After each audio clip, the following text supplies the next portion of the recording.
it's this part. So, stop killing games. I just want to say something super short about it. It's been talked about by everyone. You can find your favorite YouTuber probably talking about it.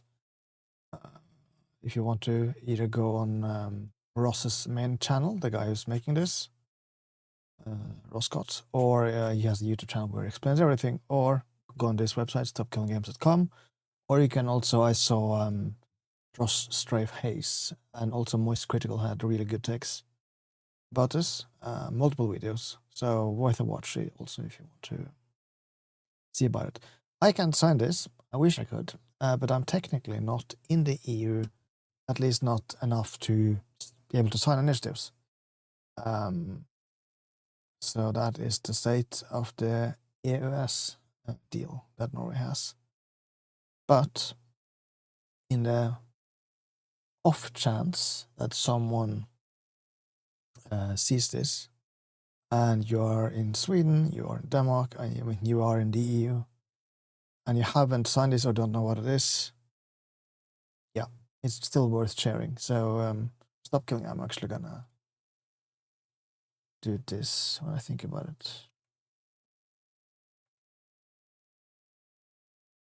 Yes, so it's shared. For posterity, I guess, for VOD.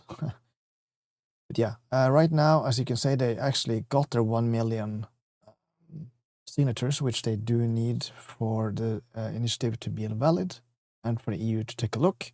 The problem is there have been reports, and there always also usually is on big campaigns like this, bot farms, essentially, that spoof more signatures and basically making it so it seems like we got 1 million, but it's probably closer to like 600 or 700, maybe 800. And there is also the possibility, well, not actually possibility, it will have happened, that if people write their own names wrong, even if everything else is right, it's not a valid signature, and you actually need to do it again. And so, because when this one like ends in the I think it's the 31st of July, the last day of July, and then I don't know how long it's gonna take, but it's probably gonna take a couple of months, and the EU will like take a look and like go through all the signatures, make sure it's all correct. And then if it still goes above or at least 1 million or above, it will still be valid, and I will actually go and start take a look and discuss and get people from all over the industry and talk about it, so they can be enriched by what this actually is and what this initiative tries to do. So what does the initiative try to do? So it's mainly that, I mean, it's actually in the name, Stop Killing Games. It's basically, in the simplest way as possible, it's basically that they want the games you buy, whether it's online or multiplayer, it doesn't matter, MMO or single player, it doesn't matter, to still be able to be played when and or if the publisher and the people who basically owns the license to hand out the game don't want to deal with it anymore. Whether that is shutting down servers for a multiplayer game, or whether that's just taking the game off sale. And basically this initiative makes it so they have to leave, they can't destroy the game in any way, they have to like, I don't know if they should still be allowed to sell it if they don't want to. I think that should still be their prerogative, but we'll see. I'm on both sides, to be honest, of this, of that part specifically. But at least it will make it so that they can't make it unplayable for the people who own it, at least. Whether that is you host your own server, or the community can host their own server, or they basically just repackage the game into like you host your own server on only your PC and you can play it kind of thing. Whatever they choose, whatever. I think the goal is for it to be as open as possible, so it's going to be as easy as possible for the devs to like do it in whatever way they want to, as long as people can still press play on Steam, even if the game is not, servers are down and the game is not for sale, and it will still work. And then, of course, from that point, lots of people have been saying, but hey, you can't just force the devs to continue to support the game or like add patches so it's still supported like 10 years down the road, right, for new OSs and new hardware and stuff.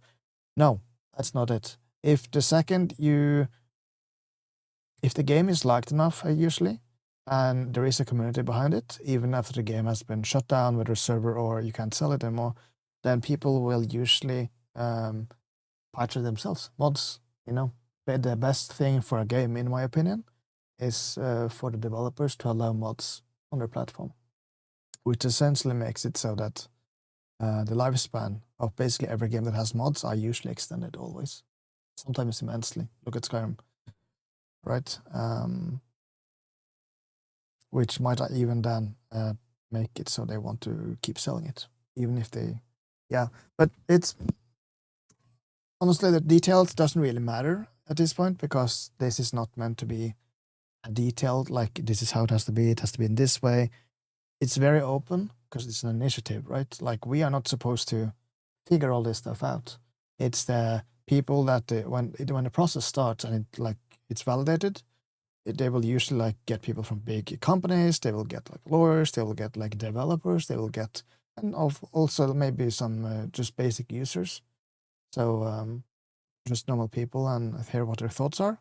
They will gather all this together and make like understand what it is. And hopefully, since the EU is usually very consumer protective or consumer friendly in their wording and wants, I hope that this will be something that they can say, wait, actually, if we did this for example, for movies or TV series, then this would be awesome, which I also actually hope they will do for all the other media, whether that's music or movies. Because it's essentially allowing people to play, in this case, what they have bought. And of course, a big part now is that you don't actually buy games. You buy licenses to play the game, but you don't actually own it, which is a big thing. I also hope this might change, in that, it's not a license anymore. It's a product that you own, and you can do what you want with it.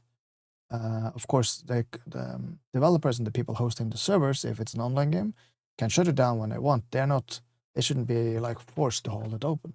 But at least they should be able to repackage the drive so you can play that game if it requires a server. It's that kind of thing. And I'm gonna guess, because that's usually how they do things, that this will, let's say it passes, right? Which will probably take a couple of years. And then even when it passes, I'm gonna guess like a minimum of 2 years from the day they say, okay, this is a good thing and this will go through if it happens. And basically, I'm gonna guess, because I believe this is what happened with the earbuds, and not earbuds, but USB-C case, I think, with Apple. It might have been that, or it might have been another thing, where it will only happen in the future. So everything after a date is set in a couple of years ahead of time, it will happen. It'll have to be all those games that, let's say, releases in 2028 and later, will have to follow this standard. Everything that has released doesn't, because that's going to just create like a horrible big, holy shit, we have so much to do, and no, that won't even work actually. So it's a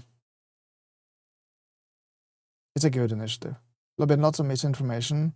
People are allowed to not like it, but I feel like as a consumer, as a user of games, as a player of video games, you should want this, because inevitably, if it happens in the EU and the EU opens up and does it, like allows, makes it so they have to like make the game playable even after the end of sales or server shutdowns, then there's like an initiative in the UK too, which you can see here, and it's been already.